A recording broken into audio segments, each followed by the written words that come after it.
Sutra Teratai yang menakjubkan. Bab 14.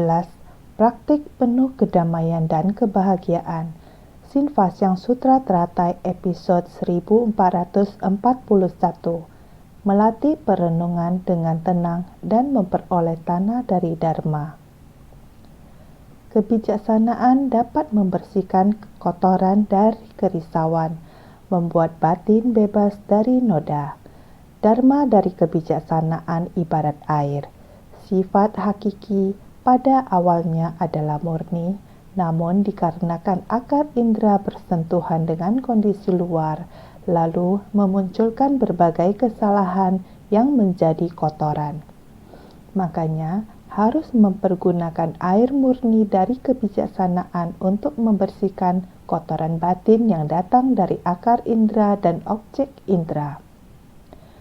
Kekuatan kebijaksanaan dapat melenyapkan delusi dan kegelapan batin. Harus bersungguh hati. Kebijaksanaan dapat membersihkan dari kerisauan di dunia ini. Kerisauan dan kegelapan batin menyebabkan penderitaan yang tak tertahankan. Kotoran dari kerisauan menodai batin kita sepenuhnya.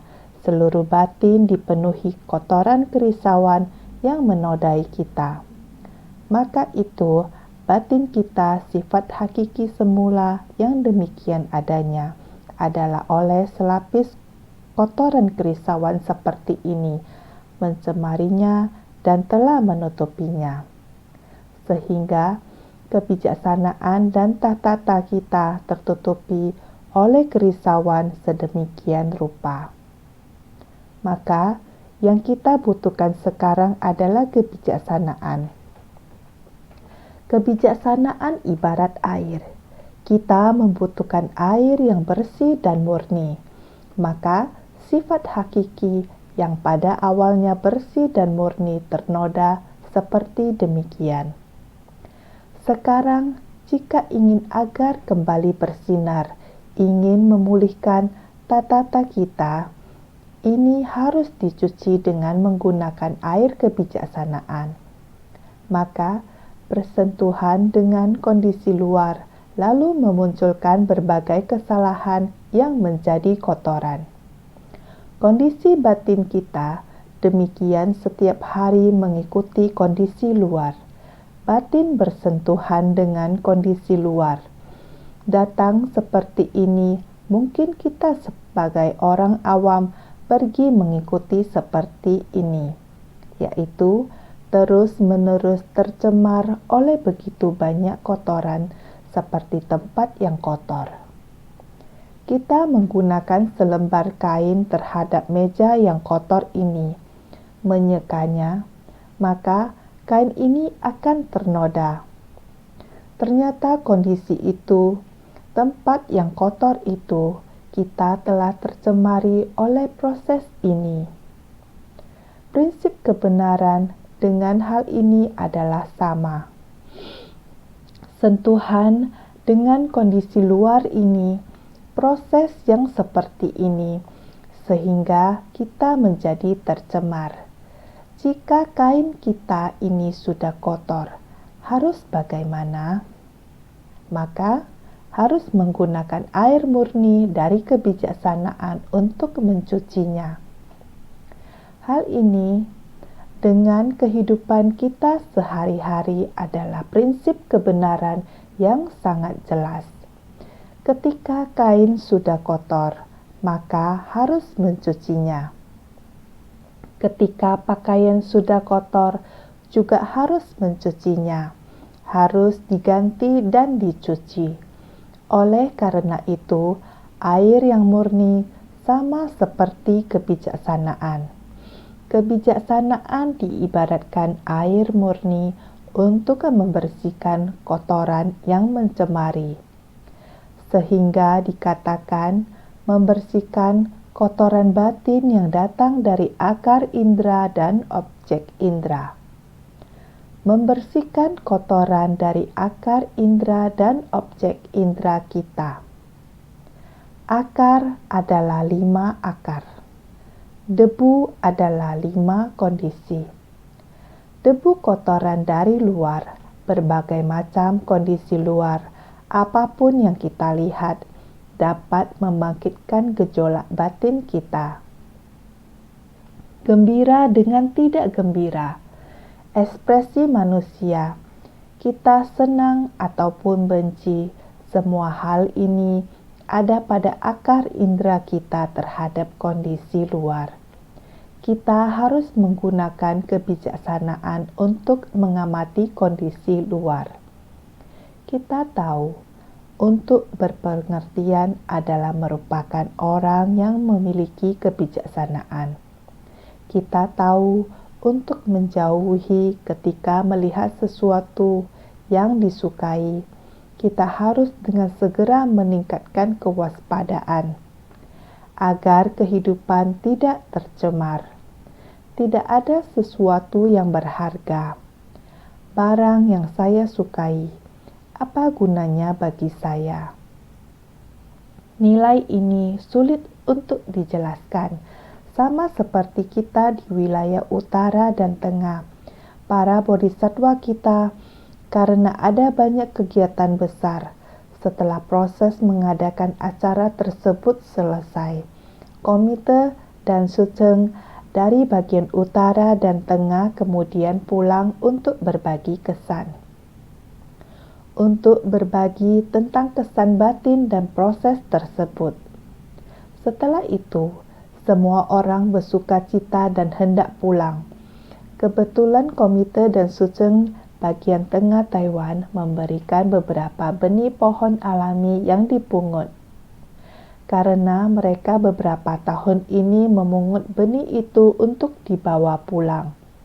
Saya kemudian berkata kepada mereka, benih ini maknanya sangat besar, juga tumbuh dengan sangat cantik, sesuatu yang alamiah. Kalian harus ingat untuk sering membantu saya pergi pungut bawa pulang. Mereka menurut. Sering pergi memungutnya. Setelah dipungut, dirapikan terlebih dahulu. Mereka begitu bersungguh hati, membuat saya bisa terkadang ada pengunjung dari tempat jauh yang datang menjadikannya sebagai sebuah hadiah untuk kenang-kenangan dan berkata, ini adalah benih dari Taiwan.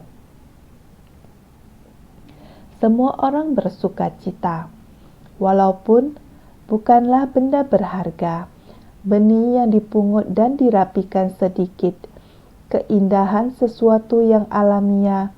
Dalam pandangan saya merasa sangat indah, sesuatu yang alamiah.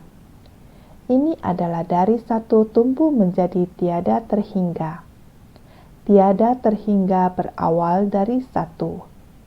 Bagi saya, benih ini sangat berharga, merupakan benih yang sangat disayangi. Kali ini mereka membawakan lagi dan sangat istimewa, memberinya nama Bodhi Seribu Mata. Karena benih ini memiliki pola sedemikian, mereka sangat bersungguh hati merapikan dan membersihkannya. Juga membantu saya membuat tumpukan alasnya. Benih ini diletakkan di atas tumpuan itu. Terlihat sangat berharga dan indah. Benda saya ini akan menjadi ungkapan untuk diberikan kepada mereka yang sangat bersungguh hati. Bertanggung jawab atas kegiatan-kegiatan besar juga merupakan benih bodhisatwa. Saya berpikir kebetulan ada beberapa yang dikirim dari wilayah tengah. Hanya sekitar puluhan butir saja dan kebetulan hampir cukup untuk kelompok orang ini. Saya berkata kepada mereka, mari, ini adalah yang kalian kirim dari Taichung dari kota Taccia. Kini giliran saya memberikan kembali kepada kalian semua. Ketika diangkat, ada seseorang di samping tiba-tiba berkata, oh, ini adalah yang dibeli seseorang beberapa tahun lalu seharga 800.000 NT. Apa? Sebutir benih? Dia berkata, saya tidak tahu pasti, tetapi modelnya sama dengan yang ini, yang waktu itu mereka beli, namanya mutiara langit. Satu butir ini mereka beli seperti ini, 800.000 NT. Saya berkata, kalau begitu, milik saya ini juga termasuk mutiara langit. Saya pun kemudian mengatakan kepada mereka, ini adalah 80.000 loh, ada nilainya. Namun, saya beritahukan kepada kalian, dari satu tumbuh menjadi tiada terhingga. Pohon besar itu adalah awalnya berasal dari satu butir benih ini. Sebutir benih ini, ia adalah sebuah pohon yang besar. Setiap tahun bisa di bawah pohonnya untuk memungutnya.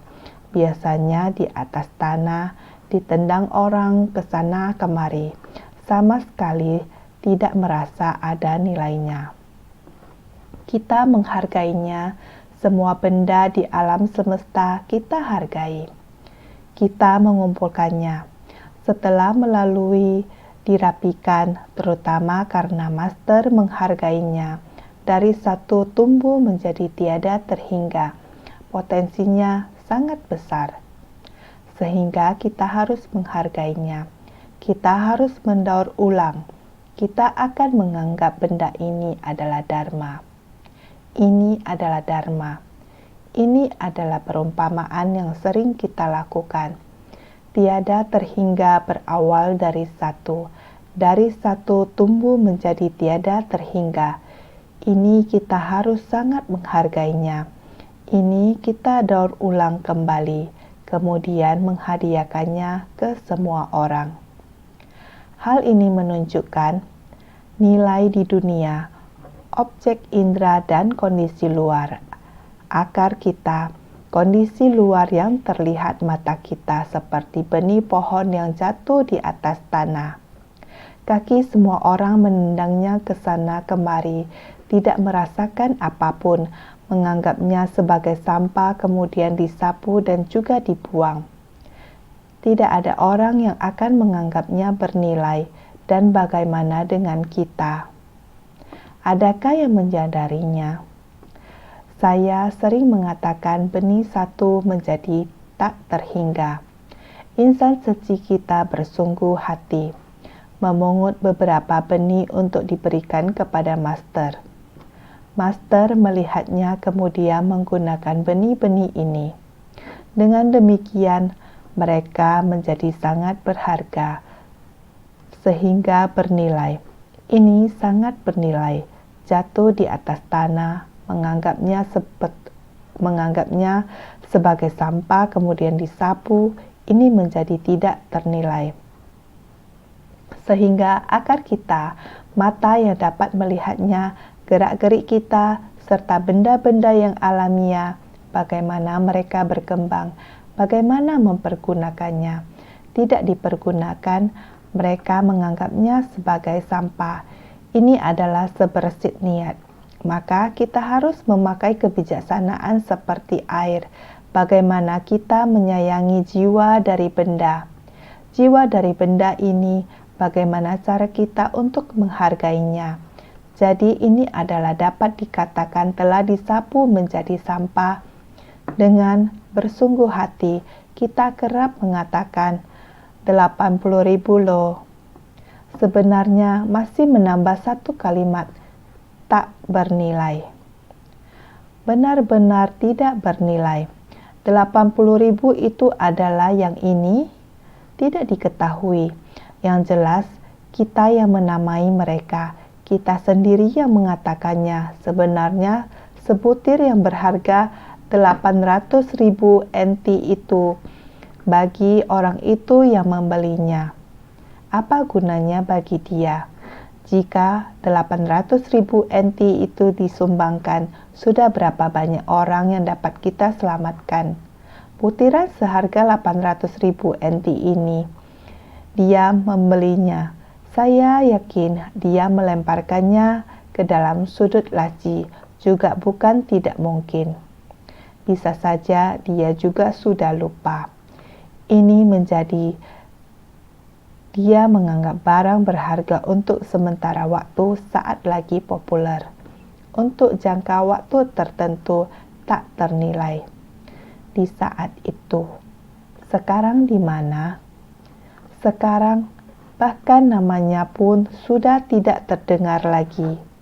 Di mana nilainya sekarang? Jadi, nilai ini sebenarnya tergantung dari kondisi batin kita.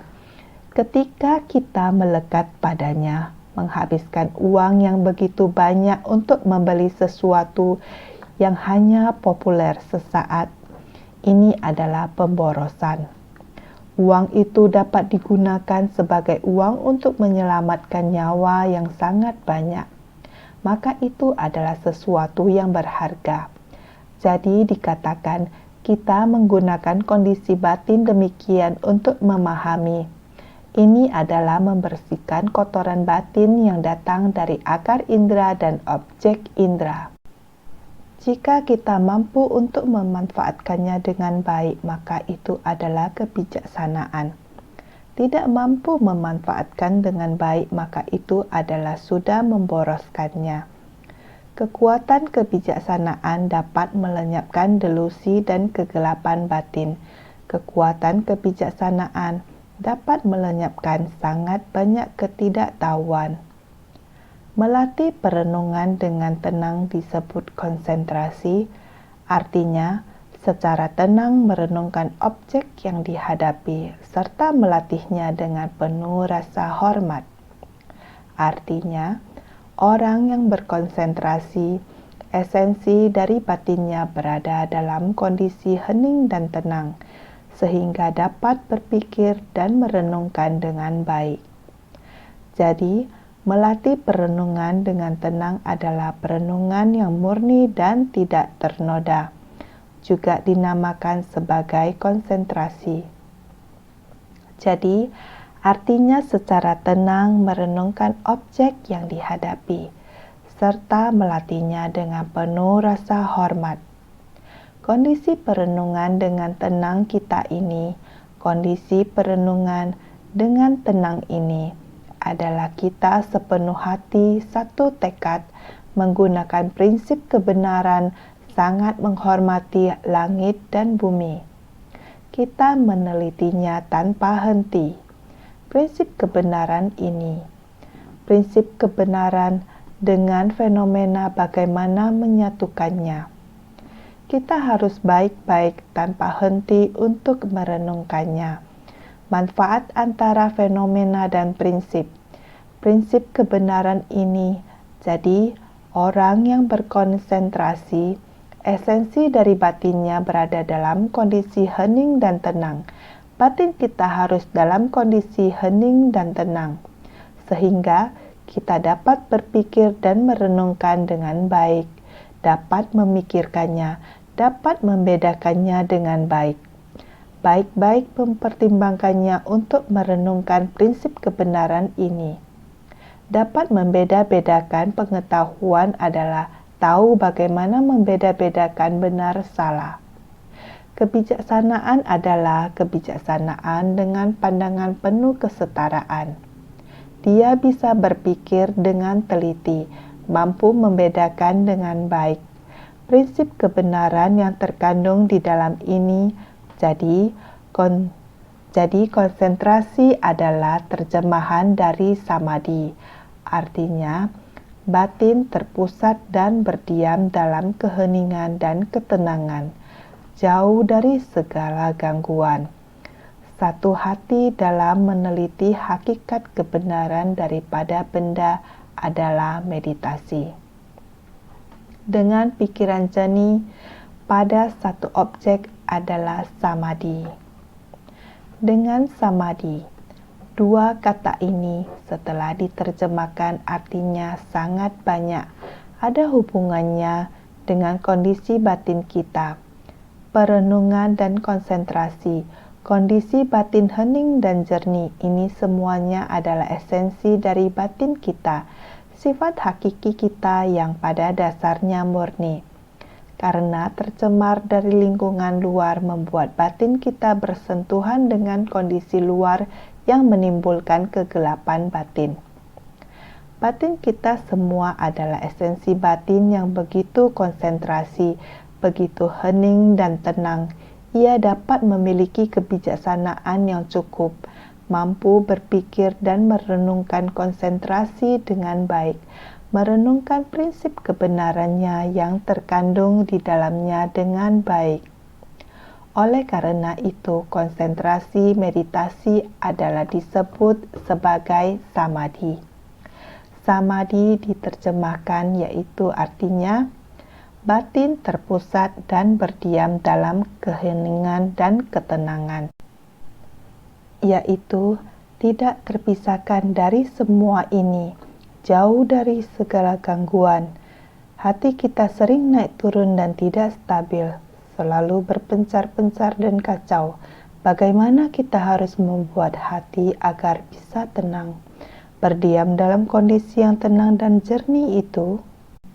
Ini adalah meditasi mendalam, juga disebut sebagai samadhi, juga disebut sebagai perenungan dengan tenang, juga disebut sebagai perenungan hening dan pemikiran hening tenang. Semua nama ini memiliki prinsip yang sama. Kita harus menghayatinya dengan baik. Oleh karena itu, satu hati dalam meneliti hakikat kebenaran daripada benda adalah meditasi, yaitu pergi menelusuri sumber dari hal ini dan kembali ke prinsip. Seperti sebatang pohon ini, pohon berasal dari benih. Di dalam benih tersebut terkandung gen. Gen itu adalah kemampuan intuitif dari benih tersebut. Sebutir benih ini, sebatang pohon ini menghasilkan benih dalam jumlah yang tidak terhingga. Tahun demi tahun, ketika waktunya tiba maka ia akan berbunga. Ia akan menghasilkan benih. Setiap biji benih polanya itu, teksturnya persis sama. Baik ribuan maupun puluhan ribu biji yang akan menghasilkan benih yang sama setiap tahunnya, yaitu berasal dari satu pohon yang sama. Setiap pohon memiliki benih yang berbeda, dan benih yang dihasilkannya pun berbeda. Oleh karena itu, ada perbedaan pohon dan perbedaan benih. Adalah benih membedakan jenis pohon yang berbeda. Seperti inilah prinsip kebenaran di dunia ini. Banyak sekali prinsip kebenaran bersumber dari seperti ini. Oleh karena itu, dengan pikiran jernih pada satu objek adalah samadhi. Objek ini, jika kita dapat melihatnya dengan jelas, dengan kebijaksanaan bisa membedakan dengan jelas pohon. Sebatang pohon ini sangat lebat adalah berasal dari benih yang sama. Asal mula benih yang sangat lebat bermula dari satu butir. Kita tahu prinsip kebenaran tentang pohon ini. Dan kita juga mengetahui kebenaran tentang pohon-pohon lainnya. Kita tidak hanya mengerti tentang prinsip kebenaran tentang benih pohon, segala rumput dan pepohonan, berbagai macam benda kita juga bisa tahu jelas. Tidak peduli benda apa itu, asal-usulnya, untuk sampai ke inti permasalahannya. Ini semua adalah harus menggunakan kondisi batin yang stabil, jernih untuk membedakannya. Ini bergantung pada ketenangan batin kita. Orang yang berkonsentrasi, esensi dari batinnya berada dalam kondisi hening dan tenang. Kita hendaknya dengan penuh hormat mempelajari makna dari melatih ini. Karena batin kita ini, kita sudah kembali konsentrasi pada satu objek. Dengan hati penuh hormat, ini adalah jangka waktu yang panjang. kita harus menggunakan pelatihan jangka panjang, pelatihan tanpa sisa, pelatihan tanpa henti. Kembali pada pelatihan dengan penghormatan, 4 jenis pelatihan diri. Kita semuanya hendaknya mengingatnya kembali. Semua pelatihan diri adalah kembali pada pelatihan dengan penghormatan. Jadi berlindung dan menghormati segala sesuatu di antara langit dan bumi. Kita baik-baik mempelajari prinsip yang ada di dalamnya. Jika demikian, esensi batin kita adalah kebijaksanaan yang hening dan tenang. Kita benar-benar batin terpusat dan berdiam dalam keheningan dan ketenangan. Batin kita adalah seperti ini. Maka dengan sendirinya kita jauh dari segala hal yang mengganggu. Kondisi yang bisa mengganggu hati dan pikiran kita, semua ini kita jauhi. Kembali pada meneliti hakikat kebenaran daripada benda adalah meditasi. Kembali ke sifat hakiki kita, ini adalah dengan pikiran jernih pada satu objek adalah samadhi. Oleh karena itu, kita hendaknya bersungguh hati untuk memahaminya. Kita harus bersungguh hati dalam naskah sutra sebelumnya. Naskah sutra sebelumnya mengatakan, hanya mutiara berkilau pada usnisa tonjolan di puncak kepala saja yang tidak diberikan. Kenapa demikian? Sebab hanya raja saja yang memiliki sebutir mutiara ini pada puncak kepalanya. Jika diberikan pada orang lain, para pengiring dari raja pasti akan merasa sangat heran. Sutra Teratai bab 14, praktik penuh kedamaian dan kebahagiaan. Bagian naskah sutra sebelumnya ini kita telah menjelaskannya. Raja, mutiara berkilau pada usnisa tonjolan di puncak kepala saja yang tidak diberikan. Kenapa demikian? Sebutir mutiara ini, benda lainnya semuanya bisa diberikan kepada orang lain, diberikan pada orang lain, tapi sebutir mutiara ini berada di tonjolan puncak kepala tidak bisa diberikan kepada orang lain.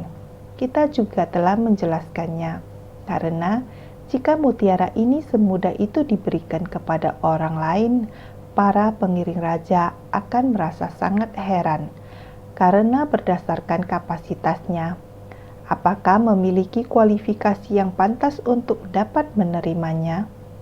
Kebajikan dan praktik itu, pembinaan diri ke dalam, apakah mencukupi? Praktik keluar, apakah telah sempurna? Praktik kebajikan semacam ini, jika telah terpenuhi, baru bisa mendapatkan mutiara ini. Melakukan praktik dalam tindakan nyata, semuanya harus terpenuhi. Naskah sutra di bawah ini. Manjusri. Demikian pula dengan Tathagata yang menggunakan kekuatan samadhi dan kebijaksanaan untuk memperoleh tanah dari Dharma dan menjadi raja bagi 3 kelompok alam. Akan tetapi, para Raja Mara tidak mau tunduk. Sutra Teratai bab 14, praktik penuh kedamaian dan kebahagiaan. Kita harus bersungguh hati untuk meresapi. Sang Buddha sekali lagi memanggil Manjusri, yaitu ingin mengingatkan semua orang untuk bersungguh hati. Harus menggunakan kebijaksanaan untuk mendengarkan dengan sepenuh hati dan satu pikiran untuk mendengarkan baik-baik. Menetapkan pikiran, menenangkan hati untuk mendengarkan. Ini adalah niat Sang Buddha, sehingga memanggil lagi Manjusri.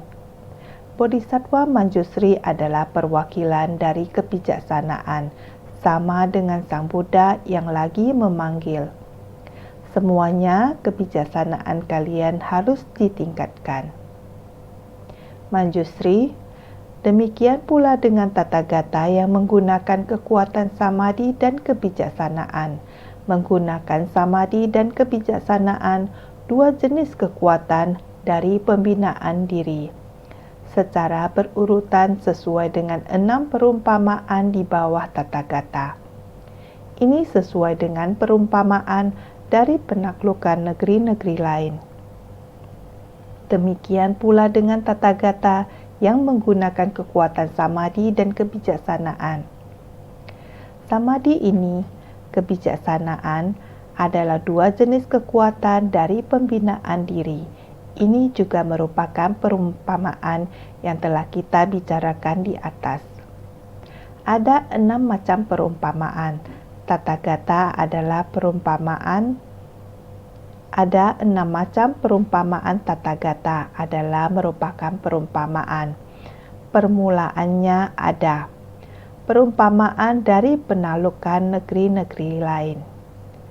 Perumpamaannya ada 6. Perumpamaan dari penaklukan negeri-negeri. Perumpamaan dari raja kecil itu tidak mematuhi. Perumpamaan dari pengerahan pasukan untuk menyerang dan menaklukkan. Perumpamaan dari sukacita dalam keberhasilan. Perumpamaan dari pemberian hadiah sesuai dengan jasa masing-masing. Perumpamaan dari tidak memberikan mutiara. Semua orang seharusnya masih ingat 6 jenis perumpamaan. Harus mengingat kembali, yakni perumpamaan dari penaklukan negeri-negeri lain. Ada lagi perumpamaan dari para raja kecil yang tidak mematuhi. Semua orang mengingat kembali naskah kita ini sebentar. Masih ada perumpamaan dari pengerahan pasukan untuk menyerang dan menaklukkan. Masih ada perumpamaan dari sukacita dalam keberhasilan. Ada lagi perumpamaan dari pemberian hadiah sesuai dengan jasa masing-masing. Orang-orang ini sudah memperoleh kemenangan, telah bersukacita. Karena bersukacita sehingga memberi hadiah. Beberapa hari ini yang sedang dibahas tentang perumpamaan dengan yang dibahas sekarang adalah tidak memberikan mutiara kepadanya. Karena hanya satu-satunya mutiara berharga ini yang belum diberikan kepada mereka. Ini adalah sedang menggambarkan 42 tahun yang lalu. Sang Buddha mulai pada awalnya seperti hendak memberikan mutiara kepada orang, prinsip kebenaran sejati dari segala sesuatu di langit dan bumi, alam semesta yang dia dapatkan. Setiap orang memilikinya. Sungguh menakjubkan, sungguh menakjubkan.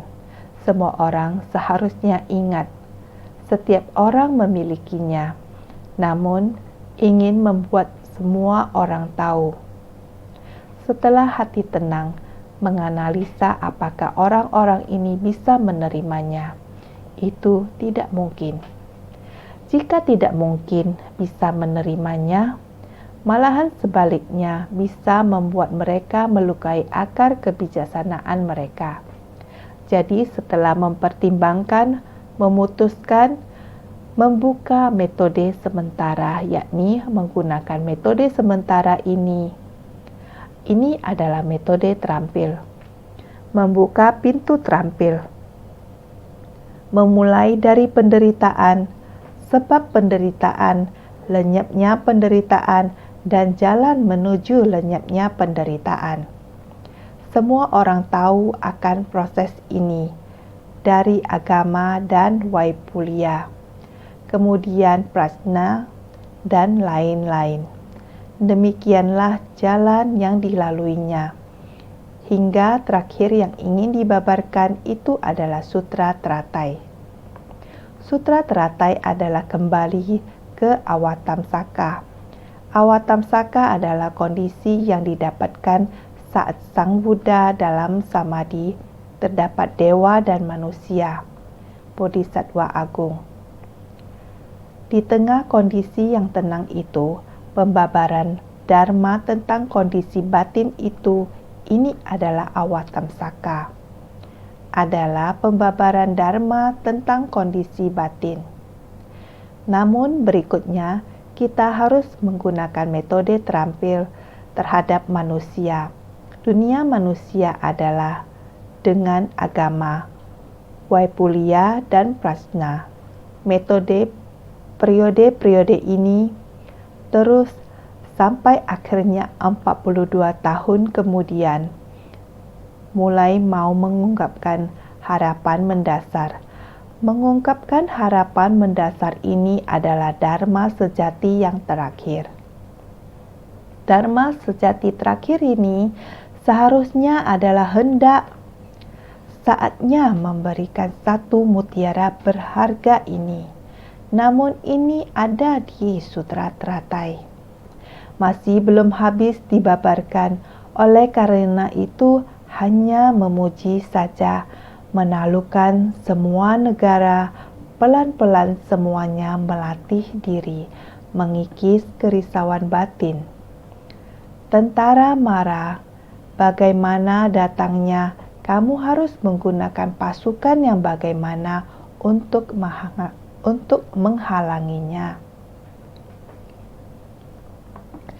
Jika ada raja kecil tidak menurut, mengumpulkan pasukan yaitu hendak pergi berperang untuk menyerang dan menaklukkan adalah dia ingin menguasai tanah.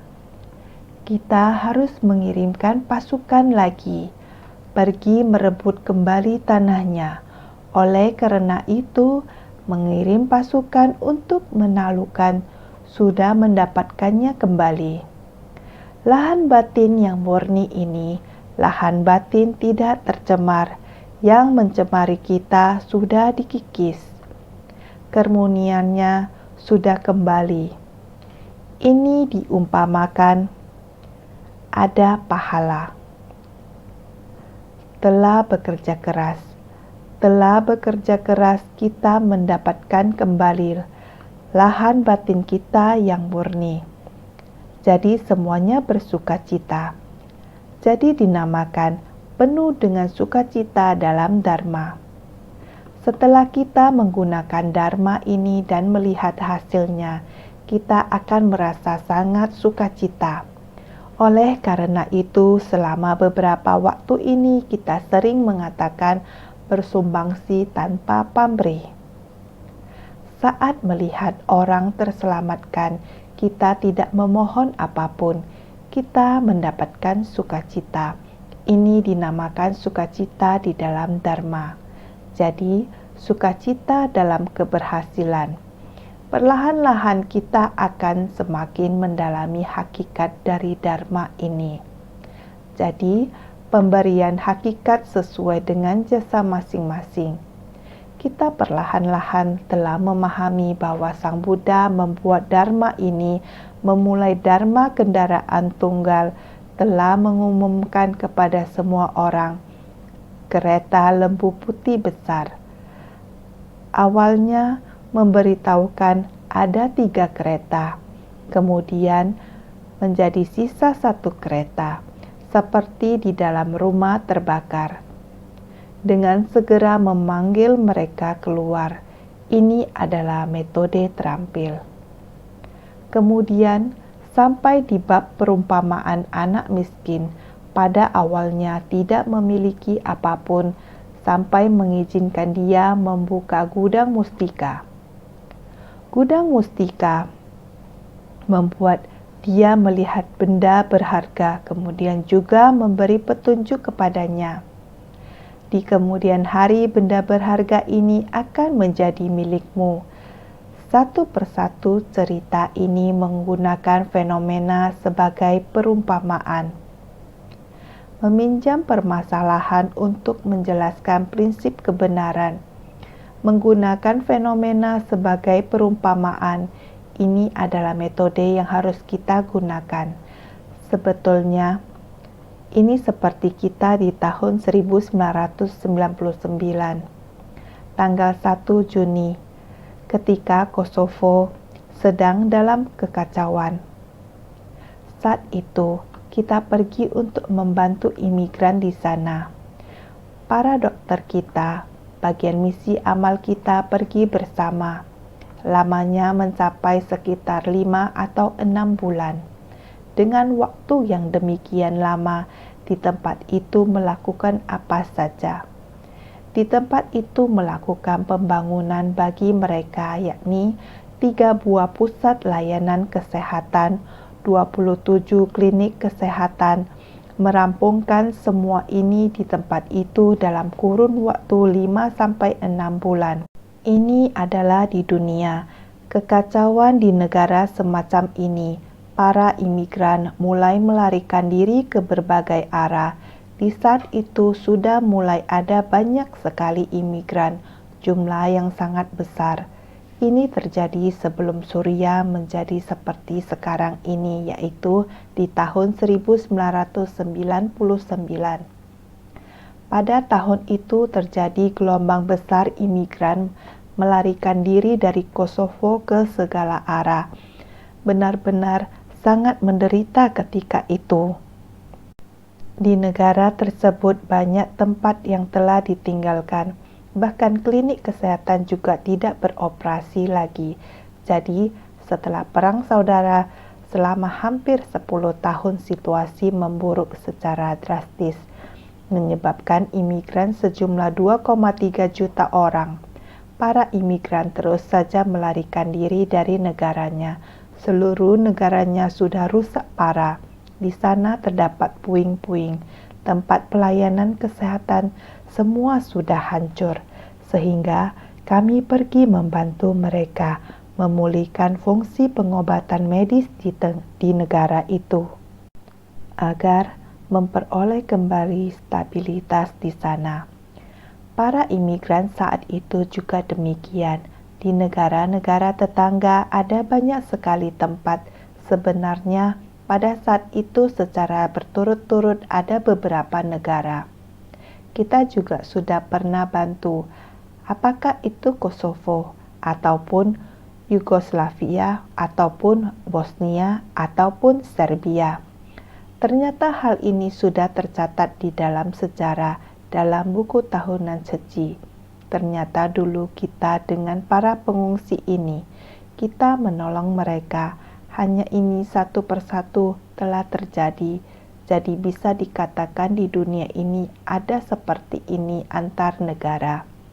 Dharma juga ada yang seperti ini dengan perumpamaan seperti ini. Perumpamaan di dunia ada seperti ini juga. Jadi, Dharma adalah menggunakan hal seperti ini sebagai perumpamaan, dan perumpamaan seperti ini kita juga melakukannya seperti ini. Pergi bersumbangsi. Bersumbangsi demi orang yang menderita, inilah jalan yang pernah ditempuh sebelumnya. Jadi, untuk memperoleh tanah dari Dharma dan menjadi raja bagi 3 kelompok alam. Memperoleh Dharma menakjubkan tanpa kemunculan untuk keluar dari dunia, ibarat raja yang memerintah 3.000 alam dunia dari alam nafsu, kamadhatu, alam berwujud, rupadhatu, dan alam tanpa wujud, arupadhatu. Dharma non-duniawi adalah dharma untuk melepaskan diri dari keduniawian, juga adalah menghapus delusi dan merealisasikan kebenaran. Yang kita gunakan adalah dharma, yaitu cinta kasih yang murni dan tak ternoda, sudah berlalu. Kita hanya pernah menapaki, tidak meninggalkan jejak kaki. Jika bukan ada catatan tertulis, kita mungkin sudah melupakannya. Ketika melihat kembali catatan tertulis, semua muncul kembali. Oh, mengingat kembali. Ya, ini adalah jalan yang pernah dilalui, jadi menggunakan Dharma untuk membantu orang yang menderita. Jadi permasalahannya di dunia adalah seperti ini, kembali pada Dharma. untuk memperoleh tanah dari Dharma dan menjadi raja bagi 3 kelompok alam. Dharma menakjubkan tanpa kemunculan untuk keluar dari 3 kelompok alam. Pelatihan diri kita, ladang batin kita adalah tanah dari Dharma. Ladang batin kita sendiri, pemikiran kita sendiri, dan gagasan ketidaktahuan adalah sesat. Ketidaktahuan adalah sesat. Telah tersesat. Tatata kita adalah tempat di mana Dharma benar berada, jadi kita sudah memperoleh cara untuk kembali ke jalan Dharma benar kita. Jangan sampai menyimpang, harus kembali. Jadi, kita mesti memperoleh Dharma menakjubkan tanpa kemunculan untuk keluar dari 3 kelompok alam Dharma yang menakjubkan ini. Bisa membawa kita pada perjalanan kembali ke jalan yang murni tanpa noda. Jadi ini adalah Dharma yang menakjubkan, adalah perumpamaan. Raja yang memerintah 3.000 alam dunia dari alam nafsu, kamadhatu, alam berwujud rupa dhatu, dan alam tanpa wujud arupa dhatu. Kita ada nafsu keinginan. Beberapa hari lalu membahas raja dari pikiran. Hati kita adalah seperti ini, bersentuhan dengan kondisi luar, ingin memperolehnya. Tadi mengatakan akar indera dan objek indera bersentuhan dengan kondisi luar, sehingga menimbulkan nafsu keinginan. Setelahnya, kita perlahan-lahan menyingkirkan nafsu keinginan ini, merenungkan dengan baik-baik. Saya tidak boleh serakah, saya tidak boleh mengambil tindakan, tetapi tidak melakukannya, tidak menciptakan karma. Tapi dalam hati ada wujud rupa dhatu. Ini juga tidak benar. Kita harus lebih bersih lagi. Sehingga alam berwujud rupa dhatu ini kita juga tidak ada lagi. Alam tidak berwujud arupa dhatu. Alam tidak berwujud harus kita hapus. Sekali lagi, harus mengetahui sepenuhnya. Kita harus kembali lagi dan tidak tercemar. Meskipun hati kita sudah kosong dari segalanya. Jangan melupakan keberadaan menakjubkan. Jadi keberadaan menakjubkan ini adalah Dharma menakjubkan tanpa kemunculan. Kita telah menghilangkan semua nafsu, alam berwujud dan alam tidak berwujud. Jangan melekat. Melekat pada alam tidak berwujud, nafsu dan alam berwujud telah kita singkirkan.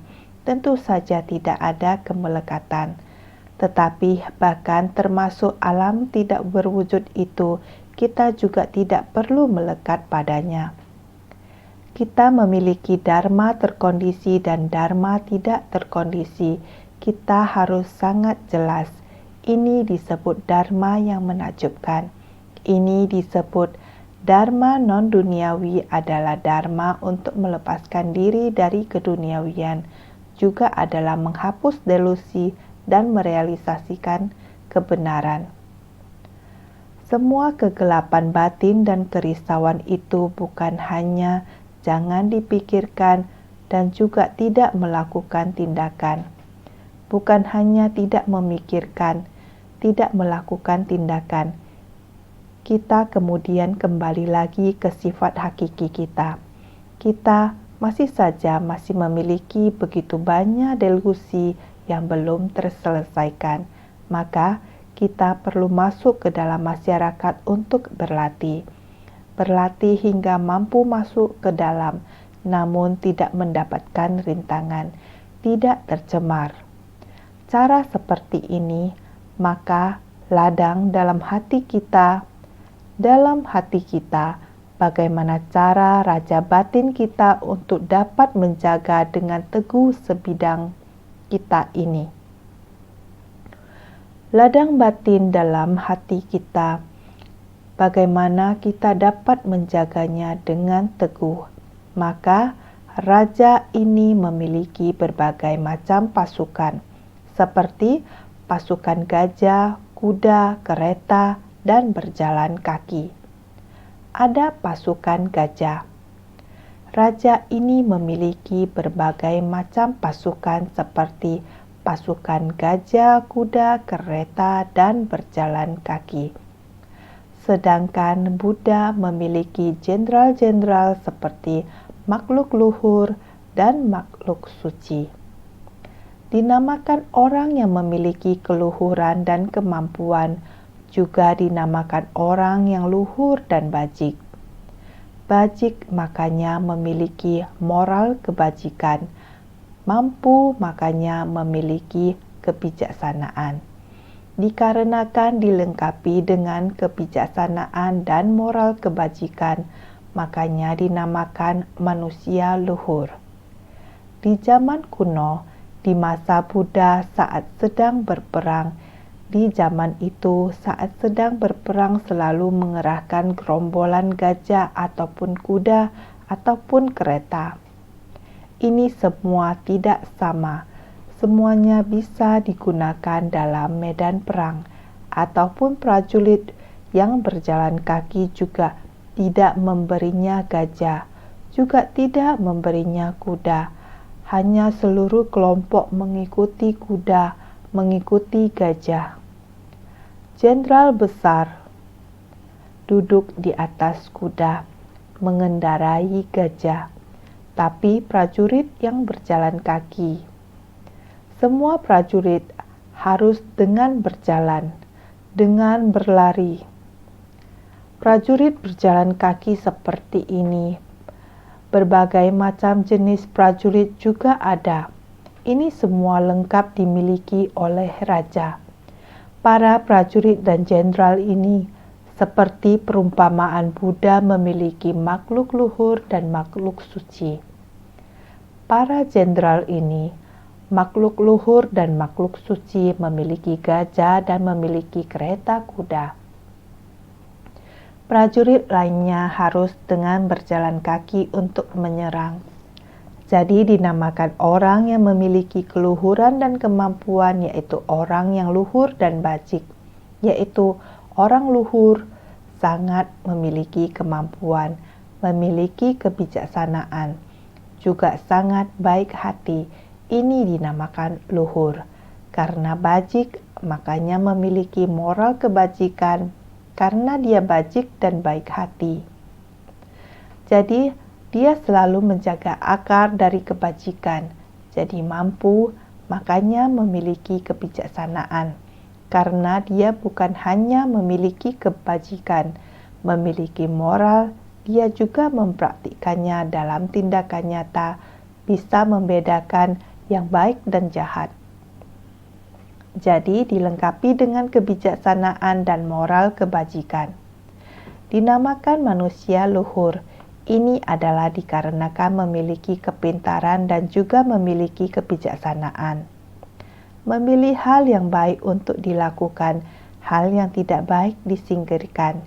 Tingkat kesucian pertama dalam kendaraan kecil adalah tingkatan makhluk luhur. Tingkat kesucian kedua, ketiga, dan keempat adalah tingkatan makhluk suci. Tingkat kesucian kedua, ketiga, dan keempat, karena mereka telah memulai secara bertahap melangkah memasuki prinsip kebenaran. Bagaimana dengan tingkat makhluk luhur, yaitu menjaga kebajikan. Mereka tahu melakukan hal-hal bajik, tidak melakukan hal-hal buruk. Ini disebut orang yang berbudi luhur.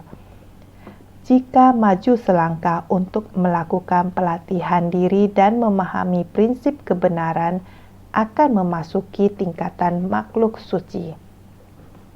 Tingkatan kesucian pertama dalam kendaraan kecil adalah tingkatan makhluk luhur. Tingkat kesucian kedua, ketiga, dan keempat adalah tingkatan makhluk suci. Juga ada yang menamakan tingkat kesucian pertama sebagai tingkatan makhluk suci guna membedakannya dari tingkatan makhluk awam sebelumnya. Sedangkan dalam kendaraan besar, 10 tingkatan kediaman, 10 tingkatan praktik, dan 10 tingkatan pelimpahan jasa adalah tingkatan makhluk luhur. 10 tingkatan bumi adalah tingkatan makhluk suci.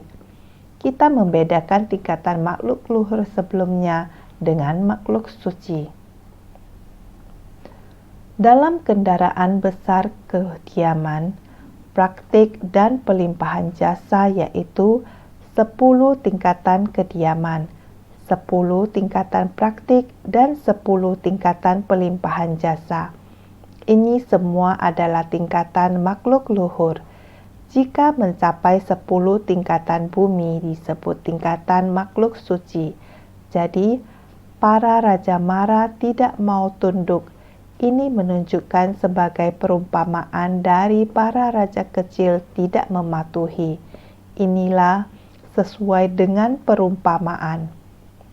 Akan tetapi, para Raja Mara tidak mau tunduk sesuai dengan perumpamaan dari para raja kecil itu tidak mematuhi. Para Raja Mara di dalam adalah mara dari batin. Hadaya Mara, Mara 5 agregat, Skanda Mara, Mara kerisauan, Kilesa Mara, dan Mara kematian, Mrityura Mara. Ketika seseorang masuk dan melatih diri, pada saat pelatihan dirinya akan mencapai kesempurnaan, itu akan mengguncang istana Mara, sehingga mereka akan datang untuk mengganggu. Mereka tidak mau mengikuti kebenaran, jadi diri sendiri harus menundukkannya. Para Raja Mara adalah mara dalam batin kita.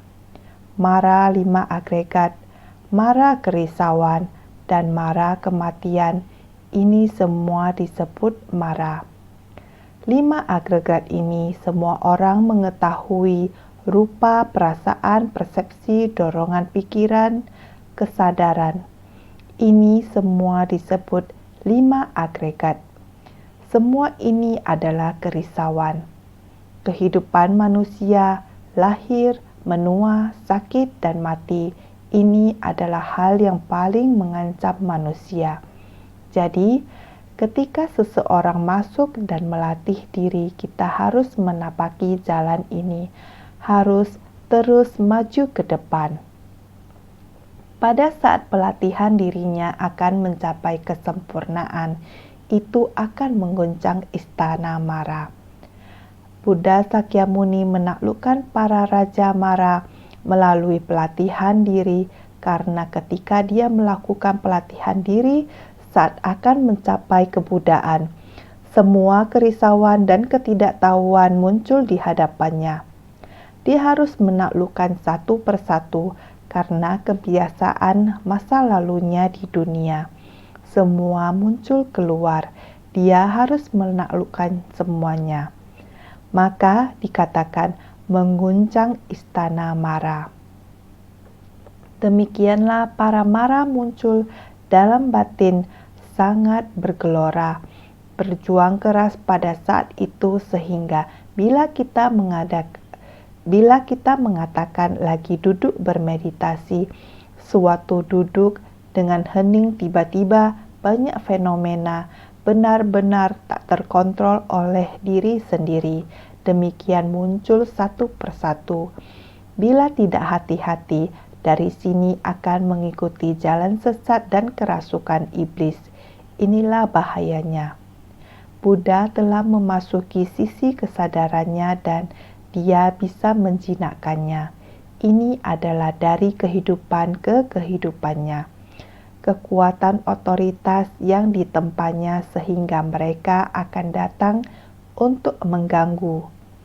Benda ini sewaktu dia akan mencapai tepi dari kesadaran akan mengguncang istana Mara, sehingga mereka akan datang untuk mengganggu. Mara dari kondisi luar banyak muncul, tidak terputus sehingga tidak mau ditundukkan. Harus bagaimana? Kita sendiri harus menundukkannya. Mara ini sangat keras kepala sehingga kita harus bersungguh hati untuk menghayatinya, memahaminya. Niat, arah, dan tujuan kita, bagaimana kita baik-baik menjaga perhatian benar kita. Kita harus sangat teguh pada arah tujuan kita. Kalau tidak, segala fenomena yang ada di dunia, ajaran Buddha mempunyai berbagai macam cara untuk mengobati kita. Perumpamaan ini sebenarnya perumpamaan untuk masalah di dunia sangatlah banyak. Perumpamaan itu tidak terlepas dari dunia batin kita, lahan batin kita. Lahan batin kita telah tembus dengan menyeluruh. Dengan sendirinya setiap jalan akan kita tembus sehingga semua orang harus senantiasa bersungguh hati.